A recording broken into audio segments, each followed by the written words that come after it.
아주 먼 옛날 유대 지방에 굉장히 돈 많은 아버지가 있었는데요.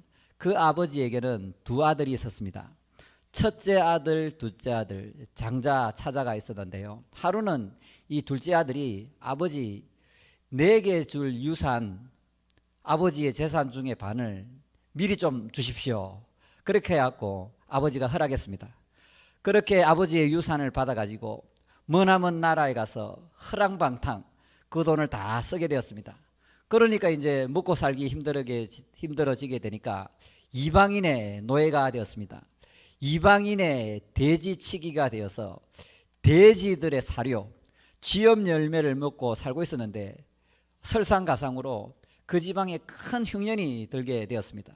그리하여 이제는 돼지 사료, 쥐염 열매도 못 먹게 되어서 곧 굶어 죽게 되었습니다. 그때 이 둘째 아들이 이제 깨닫게 되었습니다.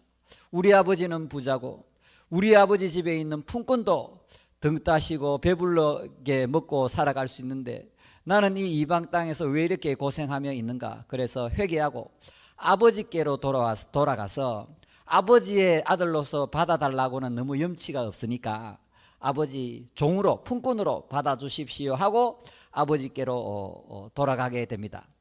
어떻게 됐을까요? 아버지가 몽둥이를 들고 나와서 내 이놈 썩 나가라 이랬을까요? 그게 아닙니다. 아버지가 먼 거리에 오고 있는데 이렇게 아버지가 먼 거리까지 달려가서 마중하고 옷을 입혀주고 반지도 끼워주고 신발도 이렇게 주고 신겨주고 할 뿐만 아니라 송아지, 살찐 송아지를 잡아다가 잔치를 했다 이런 얘기인데요. 그 다음에 아버지가 잔치하는 그 소리가 들리게 되었는데 큰아들은 어떻게 반응했을까요? 자, 우리 한번 볼까요? 자, 큰아들, 둘째 아들은 그렇게 되었는데 큰아들은 어떻게 됐습니까? 자, 25절 맏아들은 밭에 있다가 돌아와 집에 가까이 왔을 때에 풍악과 춤추는 소리를 들었습니다. 그래서 이게 도대체 무슨 일인가 싶어서 26절 한 종을 불러 이 무슨 일인가 물은데 What happened? 무슨 일이 일어났냐 이렇게 물어보니까 이제 대답을 합니다. 종이 어떻게 대답하냐면 27절에 대답하되 당신의 동생이 돌아왔음에 당신의 아버지가 건강한 그를 맞아들이게 됨으로 인하여 살찐 송아지를 잡았나이다 하니. 그러니까 집 나갔던 동생, 허랑방탕 세월을 다 보낸 그 동생이 돌아왔으니까 아버지가 너무 기뻐 즐거워해서 지금 잔치를 벌이고 있습니다 하니까 이 맏아들이 어떻게 반응합니까? 28절에 그가 노하여 들어가고자 하지 아니하거를 아버지가 나와서 권한대. 큰아들이 화가 났습니다. 둘째 아들이 허랑방탕 창녀들하고 돈을 다 써버리고 돌아왔는데 아버지가 혼을 내거나 쫓아내거나 추방하는 것이 아니고 그 아들에게 옷도 주고 반지도 주고 신발 주고 살찐 송아지 잡아다가 잔치까지 벌리게 되니까 이 큰아들이 노해서 그 잔치집에 안 들어가려고 하는 겁니다. 그러니까 이 아버지가 이렇게 설득을 합니다. 우리 다시 볼까요? 자, 28절 아버지가 대답하여 이르되 내가 여러 해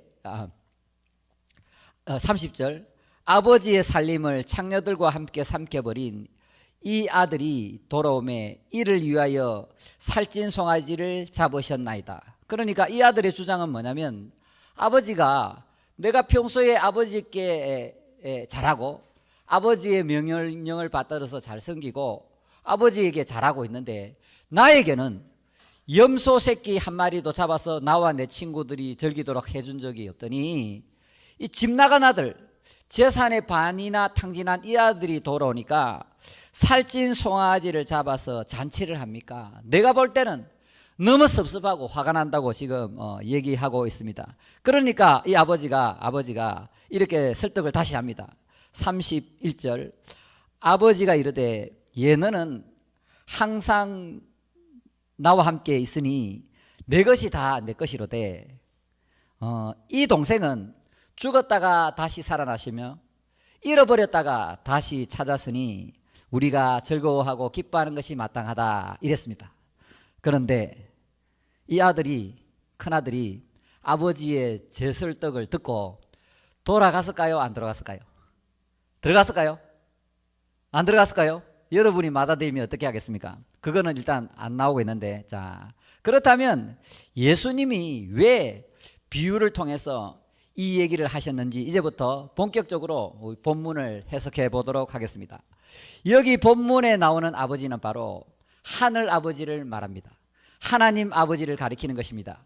사랑이시고 긍휼이 풍성하시고 언제나 은혜로우신 그 아버지를 말하고, 이 맏아들은 유대인을 상징합니다. 그리고 둘째 아들은 이방인 혹은 셀이나 죄인이나 창녀들을 얘기하고 있는데, 오늘 설교의 초점은 뭐냐면 이 큰아들, 이 유대인이 크게 실수하고 실패를 하고 있다는 것인데요. 자, 그렇다면 이 큰아들 유대인은 어떠한 실수를 벌이고 있는지 지금부터 하나씩 살펴보도록 하겠습니다. 첫 번째, 큰아들 이 유대인은 하나님에 대한 지식이 없다는 것입니다.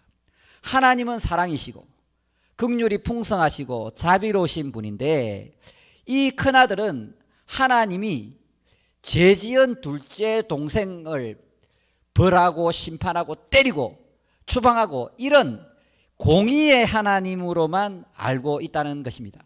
하나님은 유대인이든지 이방인이든지 행위가 아니라, 율법을 준수해서가 아니라, 선행을 해서가 아니라, 오직 하나님의 사랑과 용서를 통해서 은혜로서 구원하는 분인 줄 믿으시길 바랍니다.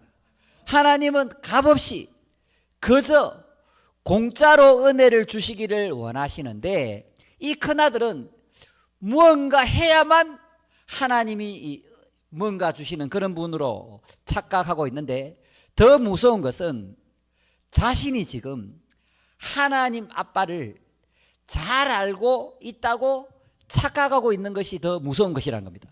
그러니까 이 유대인들은 하나님에 대해서 지금 잘 모르고 있는데, 오해하고 있는데, 자기들만이 선민의식을 가지고 있고 선민사상을 가지고 우리는 하나님을 잘 알고 있고 잘 섬기고 있다고 착각하는 것이 더 무서운 것이라는 것입니다. 두 번째, 이 유대인은 하나님과의 관계가 지금 되지 않고 있습니다. 어떤 관계로 생각하냐면, 이 큰아들이 나는 여러 해 동안 아버지의 명을 잘 받들어서 순종하고 섬기고 있다 이렇게 설명하고 있지만, 하나님은 우리에게 값없이 은혜를 베푸시는 분이고, 하나님이 유대인을 하나님 백성으로 삼은 것은 그들의 선행이나 공로 때문에 삼은 것이 아니고 전적인 은혜로서 삼았다는 것입니다. 하나님은 유대인들에게 전적으로 사랑과 은혜와 용서와 자비를 베푸시고 그들을 돌보시고 그들을 구원해 주시는 좋은 분이라는 것입니다. 그래서 하나님과의 관계가 give and take, 뭔가를 하나님께 드리고 바쳐서 은혜를 받는 것이 아니고 전적인 하나님의 은혜로 이렇게 우리를 대하고 있기 때문에, 당연히 우리는 이 유대인들은 하나님을 사랑하고 하나님을 기뻐하고 하나님 안에서 행복을 찾는 것이 마땅한 일이었습니다. 그럼에도 불구하고 이 유대인들은 하나님과의 바른 관계를 맺지 못하고 자기들의 선행이나 공로나 율법을 준수함으로 인해서 하나님이 자신들을 받아주신다는 그런 오해를 하고 있었다는 것입니다. 세 번째, 우리 29절을 보면, 자, 29절을 보면, 자, 아버지께 대답하여 이르되 내가 여러 해 아버지를 섬겨 명을 어김이 없거늘. 뭐냐면 자신의 의를 주장하고 있습니다.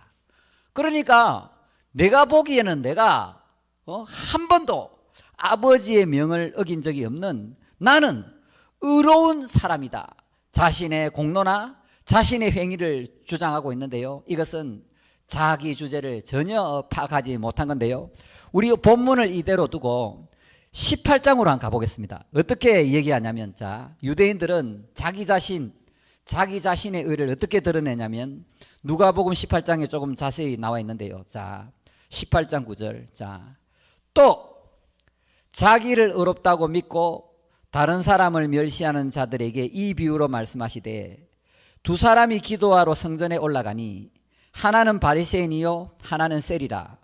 바리새인은 서서 따로 기도하며 이르되 하나님이여 나는 다른 사람들 곧 토색 도둑질입니다. 불의 간음을 하는 자들과 같이 아니하고 이 세리와도 같이 아니함을 감사나이다. 나는 일회에 2번씩 금식하고 또 소득의 11조를 드리나이다 하고, 하나님 나는 십계명을 잘 지키고 도덕질을 하거나 사기도 치지 않고 금식도 일주일에 2번씩이나 하고 하나님께 11조를 잘 드리는 의인입니다. 그렇게 자기를 주장하고 있다는 것입니다. 그러니까 유대인들은 공로주의, 율법주의, 자기의에 빠진 우월주의 사상에 빠져서 지금 하나님을 잘 이해하지 못한다는 거지요. 자, 네 번째, 이 또 유대인은 어떤 거짓말을 하냐면 29절을 볼까요? 자, 29절. 자, 우리 본문 누가복음 15장 29절. 자, 이렇게 대답합니다. 아버지께 대답하여 이르되 내가 여러 해 아버지를 섬겨 명을 어긴 일이 없거든. 맞습니까? 맞습니까? 전혀 그렇지 않습니다. 하나님의 말씀, 율법을 지킬 수 있는 자는 한 사람도 없다는 것입니다. 우리 로마서 3장을 다 가보겠는데요. 자, 유대인의 주장대로 그들이 율법을 지킬 수 있습니까? 저는 10계명의 1계명도 지금까지 못 지키고 있는데, 자, 우리 로마서 3장, 자, 우리 다 가보겠습니다. 유대인은 지금 거짓말을 하고 있는 것입니다. 자, 우리 로마서 3장, 자, 왔다 갔다 해서 미안하지만 너무 중요한 본문이기 때문에 우리가 다 찾아봐야 됩니다. 로마서 3장 찾으셨으면 아멘. 9절. 자, 그러면 어떠하냐? 우리는 나으나 결코 아니라, 우리가 나으냐 결코 아니라 유대인이나 헬라인이나 다 죄 아래에 있다고 우리가 이미 선언하였느니라. 유대인이든지 헬라인이든지 다 죄 아래에 있습니다. 그리고 기록된 바, 자, 의인은 없나니 하나도 없으며. 아멘. 맞습니까? 자, 그러니까 유대인이든지 헬라인이든지 큰 아들이든지 작은 아들이든지 다 죄인이다. 또 23절. 자, 23절. 자, 모든 사람이 죄를 범하였음에 하나님의 영광에 이르지 못하더니. 맞습니까? 자, 그러니까 아담 이후로 지구상에 태어난 모든 인간들은 죄인이다. 하나님의 영광에 이르지 못한다. 그렇다면 율법이 무슨 소용이 있냐? 우리 20절 한번 볼까요? 자, 그러므로 율법의 행위로 그 앞에 의롭다 하심을 얻을 육체가 없나니. 맞습니까? 자, 율법을 잘 지켜서 아무도 의로워질 수 없다. 율법으로는 죄를 깨달음이니라. 아멘. 자, 그러니까 하나님이 율법을 주신 목적은 율법을 통해서 의를 완성하라고 주신 것이 아니고, 율법을 줬을 때 봤을 때 이 율법에 비추어 봤을 때 내가 죄인이구나. 그러므로 자기의 죄를 깨닫고 하나님 앞으로 나와서 회개하고 하나님께서 회개하는 자에게 예수님의 피로 죄를 용서해 주신다는 믿음으로 구원을 받으라고 지금 하고 있는 얘기인데, 유대인들은 자기들은 의인이고 선민이고 율법을 잘 지켜서 의에 도달하고 구원을 받을 수 있다고 지금 거짓말을 하고 있다는 것입니다. 할렐루야. 자, 다섯 번째 유대인의 죄가 뭐냐면, 우리 다시 우리 본문으로 돌아가겠습니다. 우리 누가복음 15장을 보면, 자, 우리 다시 본문을 보면, 자, 이 유대인들의 죄의 실수, 범죄가 뭐냐면, 자, 29절. 자, 아버지께 대답하여 이르되 내가 여러 해 아버지를 섬겨 명의를 어긴 일이 없거늘 내게는 염소 새끼라도 주어 나와 버터로 즐기게 하신 일이 없거늘. 무슨 말입니까? 자기 아버지를 판단하고 있습니다. 아버지가 지금 잘못됐다 이깁니다. 아버지 나한테는 염소 새끼라도 하나 주고 우리 친구들하고 파티 즐기도록 안 해주놓고 지금 뭐 하는 겁니까? 아버지 지금 아버지를 비판하고 정죄하지요. 또한 자 30절. 자, 아버지의 살림을 창녀들과 함께 삼켜버린 이 아들이 돌아오매, 지 동생이라고 얘기도 안 합니다. 이 아들이 돌아오매 이를 위하여 살찐 송아지를 잡으셨나이다.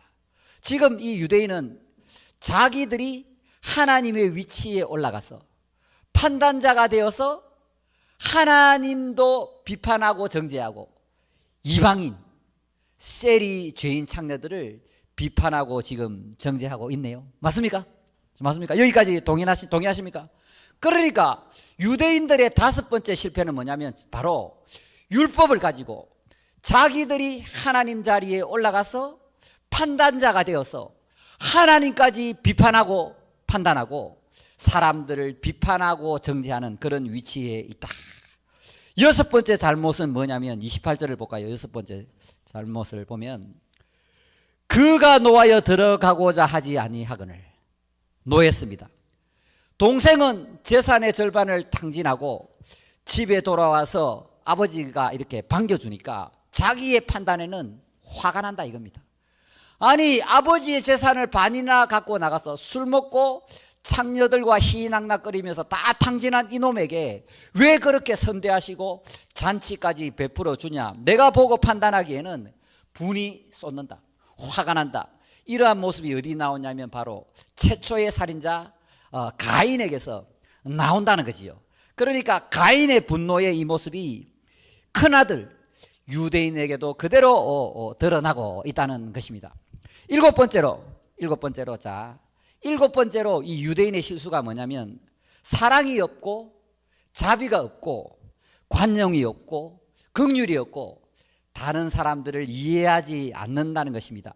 지금 종도 그러고 아버지도 그러고 계속해서 네 동생 이렇게 얘기하고 있는데 이 사람은 이 큰아들은 지 동생이라고 얘기도 안 하고요. 뭐냐면 아버지의 아들 탕자 우리 재산을 낭비한 나쁜 놈 이렇게 인식하고 있다는 겁니다. 그러니까 이 유대인들은 이방인이나 세리나 죄인이나 창녀를 볼 때에 사랑이나 긍휼은 온갖 데 없고 비판하고 정죄하고 이놈들은 당연히 심판받고 하나님의 공의로 벌을 주어서 저주받고 지옥불로 가야 될 그런 인간들이라고 그렇게 판단하고 있다는 것입니다. 할렐루야. 자, 그렇다면 왜 오늘 이 말씀을 나누는가? 여기서부터 중요한 포인트가 나오는데요. 중요한 것은 뭐냐면 이 큰아들의 모습, 이 모습이 우리의 모습일 수 있다는 겁니다. 자, 여기 다 교회를 다니고 있는데요. 자, 첫째 아들은 교회를 다니는 탕자지만 둘째 아들은 교회를 떠난 탕자라는 거지요. 자, 다시 얘기합니다. 우리가 둘째 아들 얘기는 수도 없이 많이 들었지 않습니까? 뭐 크리스마스 때나 부활주일이나 총동원 뭐 전도잔치 이렇게 할 때 이 탕자 얘기를 얼마나 많이 들었습니까? 그러니까 첫째 아들은 하나님과 교회를 떠났던 탕자 분명합니다. 하지만 둘째 아들은 그렇게 분명하지만 첫째 아들은 교회를 다니고 있는 탕자다. 말하자면 김양재 목사님이 이런 얘기했다고. 무슨 얘기냐면요, 돌탕 집탕. 그러니까 돌아온 탕자가 있는 반면에 첫째 아들은 집에 있는 탕자다, 이런 얘기를 하고 있는데요. 제가 왜 그런지 이제 설명을 드리도록 하겠습니다.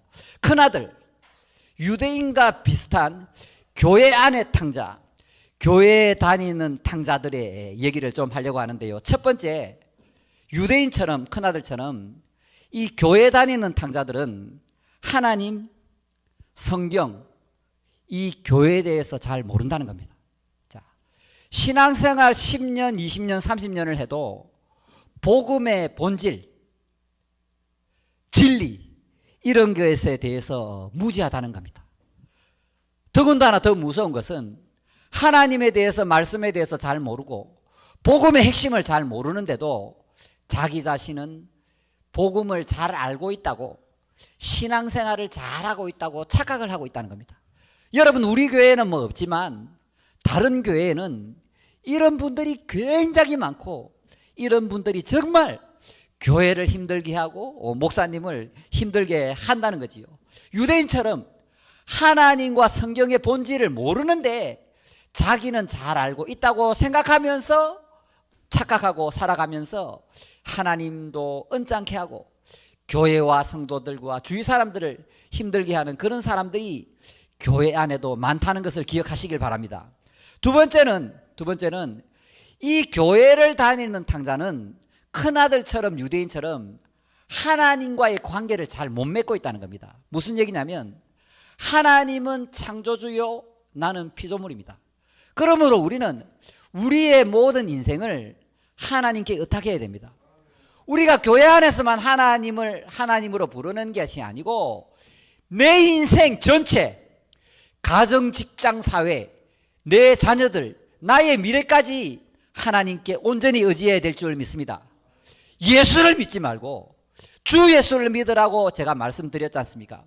여기 와서 단순히 예배만 드릴 때 예수라고, 주 예수라고 부르지 말고 주님이 나의 전 인생 속에서 실제적으로 나의 주님이 되어야 된다는 것입니다. 하나님은 교회 안에만 계시는 것이 아니고 가정에도, 직장에도, 사회에도, 내 마음세계 속에도 계시기 때문에 주 예수를 내 마음에 모시고 창조주 하나님, 하늘 아버지를 철저히 의지하면서 살아가야 된다는 것을 믿으시기를 원합니다. 지금 그것이 안 되기 때문에 염려하고 근심하고 걱정하고 분노하고 그렇게 된다는 거죠. 또한 지금 하나님은 은혜를 베푸는 자이시고 우리는 은혜를 받는 자입니다.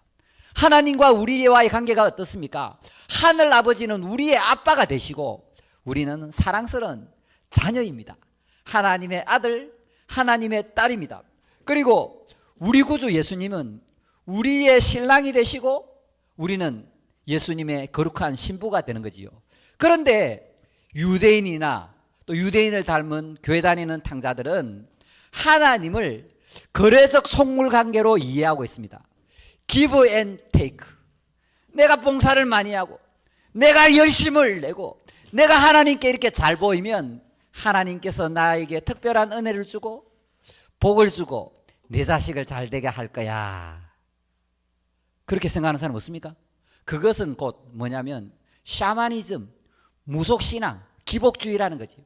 하나님은 우리와 주고받는 거래적인 관계가 아니고 하나님은 전적으로 우리에게 은혜를 베푸시는 분이라는 것을 믿으시길 원합니다. 자, 쉽게 말하면 우리가 자녀를 낳아서 키우는데요, 이 아이가 어린 아이 때부터 이렇게 자라올 때 이 자녀가 나한테 뭔가 줘서 잘해줍니까?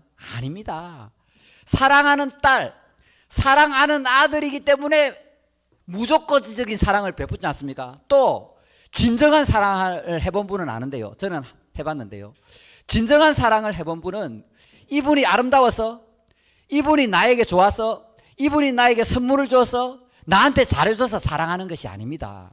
진정한 사랑을 하게 되면 함께 있는 자체로만 기쁜 거예요. 할렐루야. 맞습니까? 조건이 없다니까요. 진정으로 사랑하게 되면 give and take가 아니고 이 사람의 존재 자체가 좋은 것이고 이 사람의 옆에 있는 것만 해도 행복하다니까요. 할렐루야. 자, 맞습니까? 하나님과 우리와의 관계가 그렇다는 거지요. 자, 세 번째로, 자, 교회 다니는 탕자들은 어떻게 하냐면 유대인들과 똑같이 자기의 의를 강조합니다. 그러니까 자기 스스로 말씀을 지킬 수 있다고 착각을 합니다. 십계명을 지킬 수 있다고 착각을 한다니까요.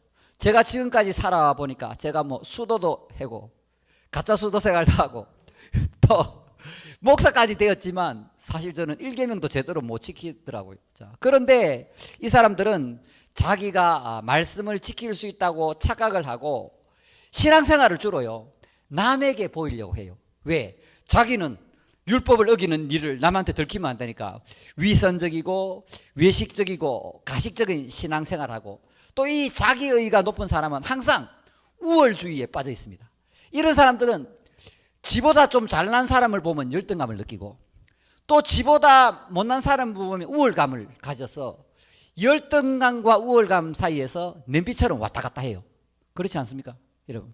그러니까 자기보다 신앙생활 잘하는 사람들을 보면 왠지 열등감을 느끼고 자기보다 신앙생활 좀 그저 그렇게 하는 사람은 그 앞에서 폼 잡고 목에 힘주고 우울감을 느끼면서 그렇게 하고요. 또 이 자기의로 가득한 사람은 영적으로 굉장히 교만합니다. 자기만이 뭔가 하나님과의 특별한 관계를 맺고 있고 특별한 재능과 은사를 받았고 자기가 뭐 특별히 말씀을 뭐 신기하게 신비하게 풀고 자기만이 뭐 하나님께 기도를 하고 뭐 금식을 하고 또 뭐 이렇게 다른 사람을 특별하게 도와주는 뭐 그런 사람이다. 이 교만 중에 가장 무서운 교만이 영적 교만 아니겠습니까? 그러니까 자기만이 특별하고 특출하고 하나님께 그러한 사랑을 받고 있고 자기만이 그렇게 신앙생활 잘하고 있다고 착각하는 자기의에 빠진 사람들, 이런 사람들이 진짜 자기 주제도 모르는 데다가요 열심까지 있으면 이게 굉장히 이게 또 피곤하거든요. 이게요.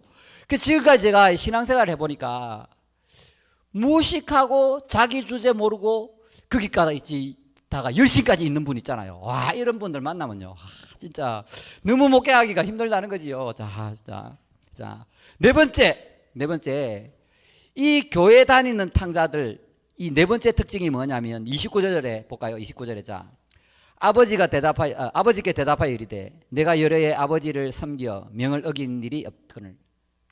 거짓말한다는 거지. 그러니까 내가 수십 년 동안 교회 다니면서 하나님과 교회를 섬겼지만 나는 율법이나 말씀을 어기지 않습니다. 나는 십계명도 지키고 11조하고 주일 성수하고 나는 할 거 다 합니다. 이렇게 자기의에 빠져서 거짓말을 한다는 거죠. 사랑하는 여러분 이런 걸 잘 알아야 되는데요. 이제 제가 설명을 합니다. 자, 제가 전에도 얘기했는데요. 여러분 데이비드 있잖아요. 다윗 있잖아요. 다윗이 사울을 피해서 막 이렇게 도망 다닐 때는 나는 의인이고 악인들을 벌여달라고 그렇게 자꾸 기도를 해요. 시편을 쭉 보라고요.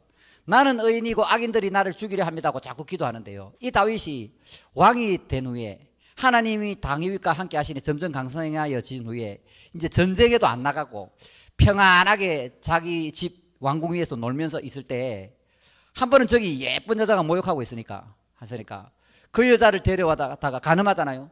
알고 보니까요 지 부하의 아내잖아요. 그래서 이 다윗이 이제 들통날까 싶어서 이제 우리아의 아내 바세바를 범한 다음에 이 우리아를 죽도록 살인 교사잖아요. 그래서 이 다윗이 자기 부하도 죽도록 하고 그 아내도 빼들고 그렇게 딱 있는데 누가 찾아오냐면 바로 이제 선지자 나단이 찾아오는데요. 놀라운 것은 그때까지 이 다윗이 지 죄를 모르고 있다니까요. 교회를 그만큼 오래 다니고 하나님을 잘 섬기고 지가 의인이라고 했지만 나단 선지자가 와서 책망할 때까지 지 죄를 모르고 뻔뻔하게 그렇게 왕궁에 있다니까요. 그때 이제 나단이 선지자가 와서 책망을 하잖아요. 그 이후에 다윗이 회개하는데요. 이런 얘기 한다고요. 시편 51편을 보면 내가 모태로부터 죄인입니다. 뭐라고요? 모태로부터 죄인입니다. 내가 죄 중에 출생했습니다. 이렇게 고백한다고요. 그러니까 이 다윗이 자신의 본질, 진짜 자기의 추악한 모습을 못 봤을 때는 나는 의인이고 다른 사람은 죄인이다고, 사울은 악인이다고 그렇게 시편을 적지만 이 사건 있은 이후로부터는 다윗이 자기의 본 모습을 보게 되고 자기의 추함과 더러움을 하나님께 솔직하게 고백하고 회개하고 이때부터 정말 다윗이 하나님과의 관계가 정말 깊어진다니까요. 무슨 얘기하냐면 여러분도 이 신앙의 세계에서 정말 복음과 만나고 성령의 강력한 역사를 체험하게 되면 나의 모습을 봐요. 그러니까 아담이 죄를 짓고 이렇게 무화과 치마를 둘른 것처럼 무화과 치마 너머에 있는 나의 본질을 본다니까요. 그러니까 신앙생활을 한다는 것은, 정말 신앙의 깊이로 들어간다는 것은 정말 보기 싫은 나의 모습, 정말 추한 나의 모습, 정말 만나기 싫은 내 모습을 봤을 때 정말 치가 떨리고 구역질 나는 그런 나를 만나야 된다니까요. 그러한 나를 아직 못 만난 사람은 아직 신앙생활을 하는 게 아니고, 그런 사람은 항상 지가 하나님 위치에서 남을 비판하고 정죄하고 그렇게 깔본다니까요. 정말 자기의 본질을 추하고 들어온 추악한 그 모습을 다윗처럼 보게 되면요, 그 다음부터는요 남의 허물이 보이는 것이 아니고 내가 정말 하나님 앞에서 정말 바로 살아야 되겠다는 그런 경건이 시작된다니까요. 지금 제 말 이해하고 있습니까? 자, 그래서 은혜를 제대로 받은 사람은 남의 허점이 안 보여요. 남의 허점은 볼 시간이 없어요. 당장 지 안에 들보가 보이는데 왜 남의 티를 욕하고 그렇게 비판하고 정죄할까요? 자, 다섯 번째로, 같은 맥락에서,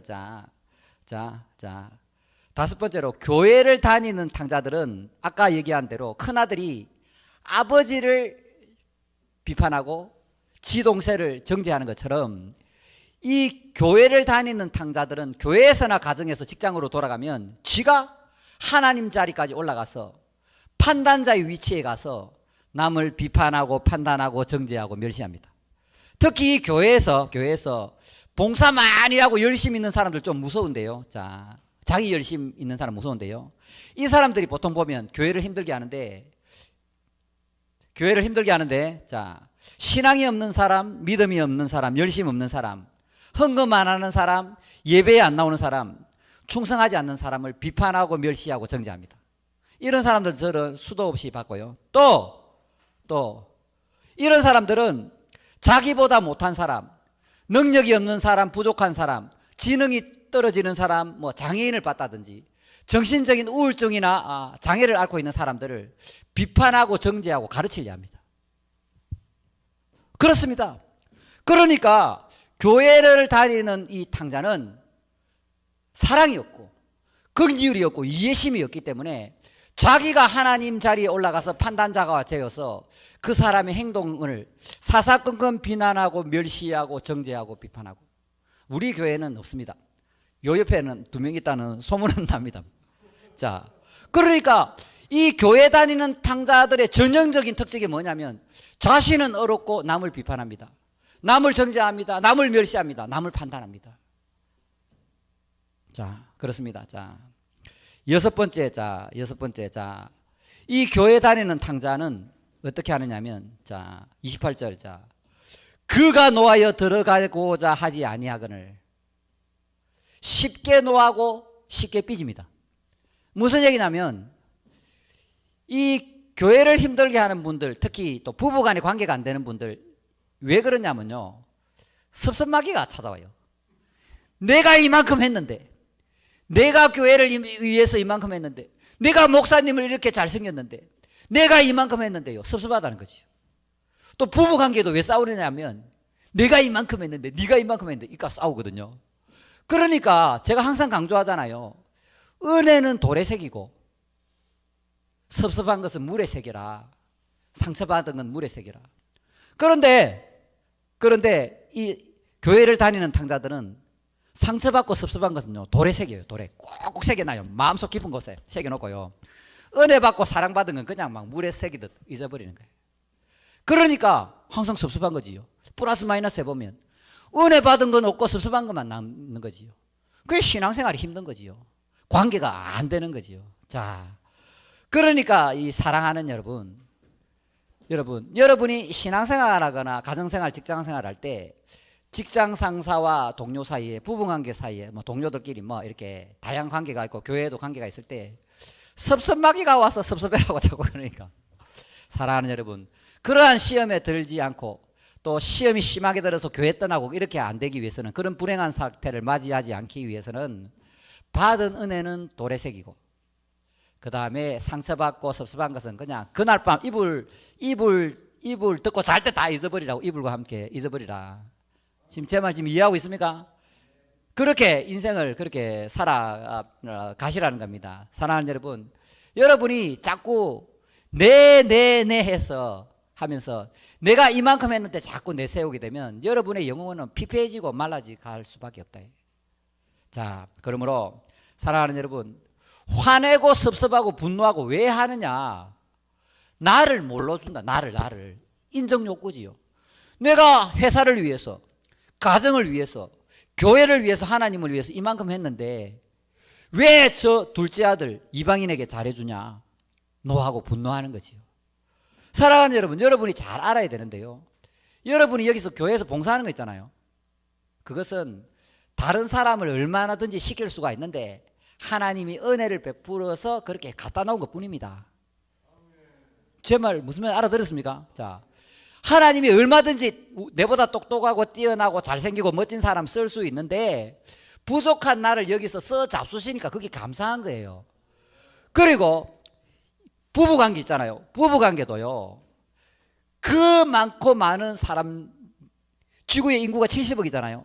70억 반 나눠보자. 35억이면 35억 분의 1로 내 옆에 있어주는 이 여인 얼마나 사랑스럽습니까?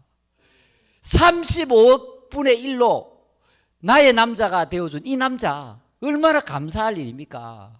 정말 이 세상에 멋지고 잘생기고 돈 잘 버는 남자도 많은데 이 부족하고 못나고 약한 나를 택해줘서 고맙고, 또 이 세상에 뭐 예쁘고 또 몸매 좋고 잘생기고 돈 잘 버는 여자들도 많은데 나같이 부족하고 미약하고 참 잔소리도 많이 하고 바가지도 많이 끓는 나를 지금까지 데리고 살아줘서 고맙고, 이러한 마음으로 살아야 행복을 찾을 수 있지요.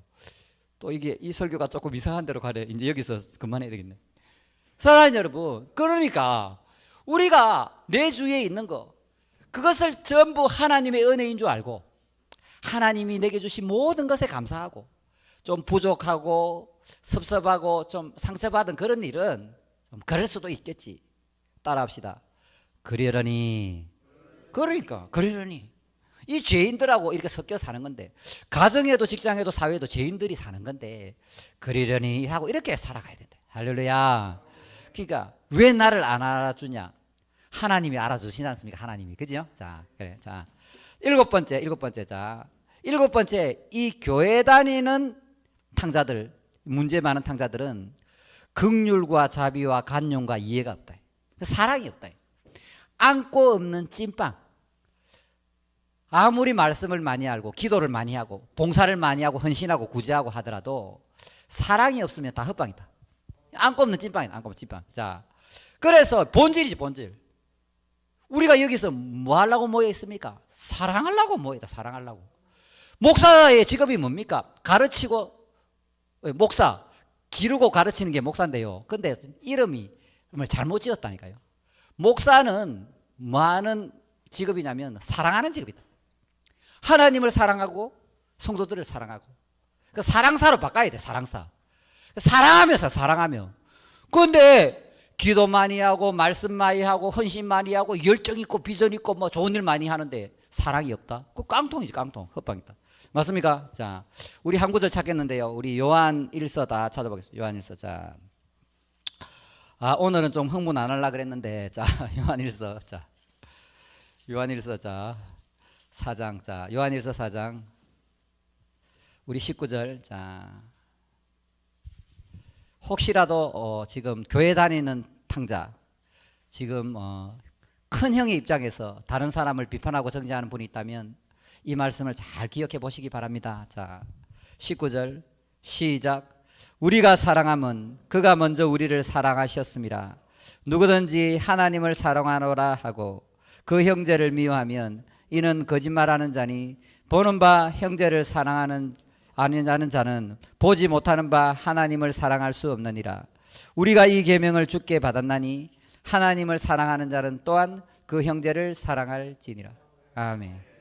그러니까 보지 못하는 하나님을 사랑한다고 해놓고 보이는 형제를 사랑하지 않는 자는 거짓말한다는 거지요. 이 형제에다가 갖다 넣어 보시라고. 형제에다가 내 남편, 내 아내, 내 자식, 직장 동료, 상사, 뭐 부하 직원, 우리 교회 성도, 담임 목사님 한번 넣어보시라고. 눈에 보이는 사람을 사랑하지 않으면서 눈에 보이지 않는 하나님 사랑한다는 거 거짓말쟁이다. 거짓말쟁이. 자, 그렇게 설명하고 있다는 겁니다. 오늘 7가지로 교회 다니는 탕자에 대해서 묵상을 해봤는데요. 여러분, 이러한 과정을 거쳐온 분들도 있을 거고, 지금 교회를 다니면서 내가 교회를 다니는 탕자인데도 모르고 있는 분도 있을 겁니다. 또한 앞으로 내가 어느 정도 신앙이 좀 성장하고 또 은혜를 받고 좀 뭔가 된 것처럼 되면 교회에 다니는 탕자가 되어서 하나님 자리에 올라가서 다른 사람을 비판하고 정죄하는 이런 실수를 범할 사람도 이 자리에 있다는 것입니다. 제가 결론적으로 얘기 드리는데요. 자, 여러분, 이 교회를 떠나 있는 탕자, 교회 밖에 있는 탕자들을 길 잃은 양들이라고 해요. 길 잃은 양들인데요. 이 교회 다니는 탕자 있잖아요. 교회 다니는 탕자는요, 교회 다니는 늑대, 길 찾은 늑대다. 뭐라고요? 길 찾은 늑대. 그러면 여러분은 교회 다니는 탕자, 교회 안 다니는 탕자, 여러분은 길 잃은 양들입니까? 아니면 길 찾은 늑대들입니까? 여러분 자신이 누구를 닮았다고 생각을 하십니까? 자, 올해 올해 아니지요. 작년 재작년에 우리나라에 가장 이렇게 이슈가 되고 떠들썩했던 그 문구가 뭐냐면요, 춘풍추상입니다. 들어보셨나요? 춘풍추상. 그 주보에 제가 적어놨는데요. 춘풍추상 뭔 말이냐면 나의 허물을 볼 때는 정말 가을의 서리발처럼 냉정하고 세밀하고 엄격하게 대하고, 남의 실수나 허물은 봄바람처럼 따뜻하게 대해져라, 이 뜻입니다. 청와대에 그렇게 적혀 있습니다. 춘풍추상. 그런데 그렇게 안 하지요. 자, 거꾸로 하지요. 진영 논리에 빠져갖고 거꾸로 하지요, 쟤들이. 자, 그러니까 욕을 먹고 지지율이 이만큼 떨어지지 않습니까? 제가 이 정부가 지지율이 이만큼 떨어진 것은 바로 춘풍추상이 안 되기 때문에 그렇다. 정치 얘기하는 거 아닙니다. 정치 얘기하는 게 아니고, 자, 춘풍추상 뭐냐면 성경이나 말씀을 가지고 나에게는 굉장히 엄격하게 대하라는 거지. 그러나 다른 사람을 대할 때는 내가 가지고 있는 이 말씀, 기록된 말씀이나 성경을 지식을 가지고 관대하게 대하라는 겁니다. 자, 나한테는 엄격하게, 남한테는 관대하게. 그런데 대부분의 이 그리스도인들, 교회를 다니는 탕자들이 자기 자신한테는 굉장히 관대하게, 자기 자신을 볼 때는 망원경처럼 보고, 남을 볼 때는 현미경처럼 엄격하게 막 뒤따라다니면서 조사하면서 비판하고 정죄하고 비난하고 이렇게 하더라고요. 어리석은 모습이지요. 그러니까 이 신앙생활 한다는 것은 춘풍추상입니다. 무슨 말이냐면 나한테는 엄격하게 하고 남한테는 관대하게 하라. 이렇게 살아야만 여러분이 행복한 신앙생활을 할 수 있다는 겁니다. 아멘. 자, 누가복음 6장 36절에 너희 아버지의 자비로우심 같이 너희도 자비로운 자가 되라. 집안에 있는 식구들을 대하든지, 직장에 있는 사람들, 동료나 부하 직원이나 상사를 대하든지, 교회에서 목사님을 대하든지 성도들을 대하든지, 우리 다 같이 아이들을 대하든지, 다른 사람을 대할 때 춘풍추상, 나한테는 엄격하지만 남한테는 관대하게, 항상 자비로움으로, 사랑과 긍휼로, 이해심으로 대하는 여러분이 되시기를 원합니다. 그렇게 살아간다면 여러분들은 하나님과의 바른 관계도 맺을 수 있고, 정말 나 자신도 행복하고 이웃들과 정말 행복하고 기쁘고 즐거운 신앙생활을 하면서 이 땅에서 하나님 나라를 누리고 즐기면서 행복하게 살아갈 수 있게 될 것입니다. 아멘. 우리 찬양할까요? 자, 우리